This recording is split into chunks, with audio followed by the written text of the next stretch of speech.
It's hard to really say how many times Dragon Ball Z's story has been told and retold at this point.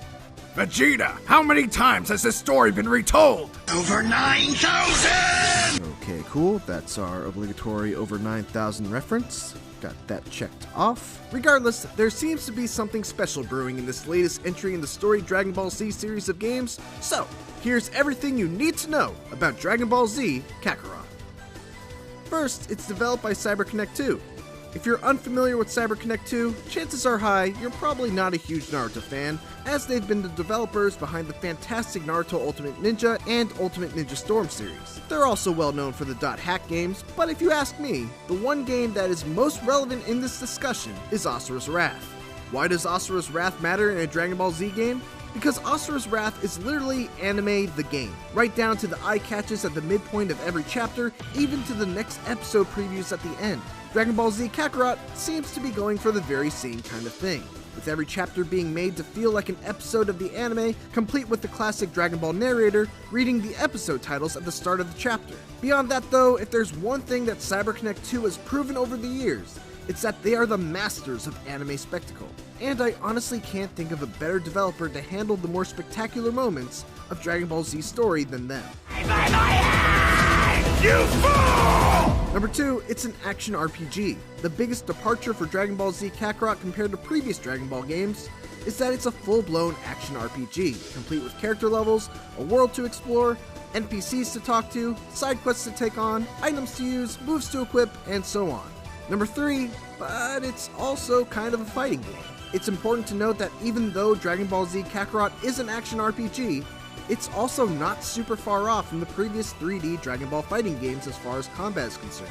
The fighting system felt very similar to previous Dimps and Spike developed Dragon Ball Z games, and also a little bit like CyberConnect 2's own Naruto Ultimate Ninja Storm games. It's still a 3D arena fighter with the camera locked to your opponent, giving you freedom to move towards, away, and around your enemy. There's a button for melee attacks, for key attacks, one to charge your meter, dodge, super dash, guard, and if you hold down the shoulder button, you can utilize one of 4 special moves, like a Kamehameha, a Meteor Smash, and one of those super cool gut punches they always do in the anime, and more. The big difference here is that the fighting system isn't being balanced with PvP in mind. It's PvE all the way, which allows CyberConnect 2 to tip the scales in the opponent's favor from time to time, and have them utilize special moves that break the typical rules of combat.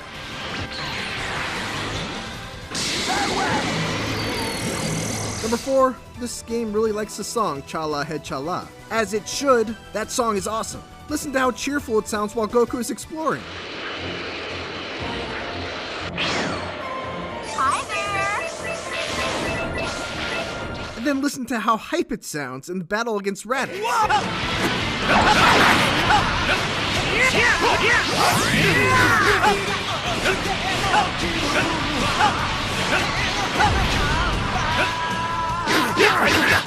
Number 5, there are some non-canonical elements. While it seems like the main story of Dragon Ball Z Kakarot will follow the main plot of DBZ to a T, it also seems like there's going to be plenty of room for the developers to play a little loose with the series canon through side quests.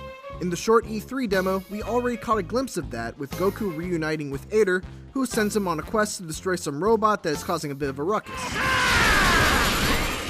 Number 6, Goku can fish with his tail. Speaking of non-canonical elements, apparently Goku still has his tail. He stuffed it somewhere in his gi, and he can stick it back into his tailbone and fish with it.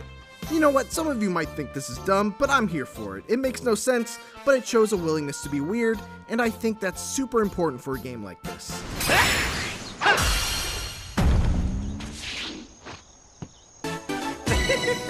Oh, get a load of that! Number 7, side activities. In addition to fishing, Goku seems to be able to engage in several other side activities.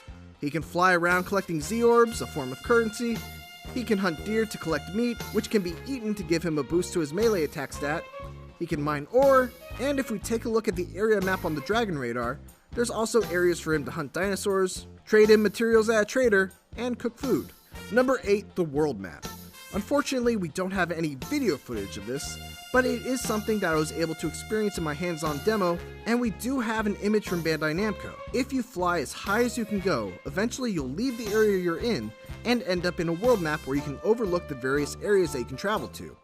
In this image, we see Luca Village, which is where the Saiyan Pod of Raditz lands, Olive Village, which I've never heard of, Goku's house, Kame House, where Master Roshi lives, Orange City, which is later renamed Satan City after the Cell games, and is the city where Gohan and Videl go to high school, and Yamcha's hideout, which is interesting because Yamcha's hideout really doesn't have any significance at all to the story of Dragon Ball Z. It's worth mentioning that in my hands-on time, I was able to pan the camera to the left and notice a few other key locations, like the site of the World Martial Arts Tournament, a rocky field that served as a site for Vegeta and Goku's fight, and another city or two that I unfortunately don't remember the names of. I wasn't able to take any pictures or footage, so unfortunately this is all going off memory. Take that as you will. Number 9, backstories that weren't in the manga. The Bandai Namco US Twitter account recently tweeted out a picture with a note from Akira Toriyama stating that Dragon Ball Z Kakarot will include backstories that haven't been told in the manga, which, I mean, that's very vague, but potentially exciting. Here's hoping that these are actual canonical backstories of characters that we care about, like, I don't know, Goku's training on Yardrat that led to him learning instant transmission. That'd be pretty cool to have that gap finally filled in. There's a ton of exciting possibilities that this could point to. Ta-da! Check it out. My glasses! There's still a ton of information to be revealed in the coming months, but that's everything that we know, along with a little bit of fun speculation. Thanks for watching, and for more Dragon Ball Z Kakarot, make sure to check out our E3 interview with the game's creators, along with the E3 2019 trailer. And for everything else Dragon Ball Z, keep it here on IGN.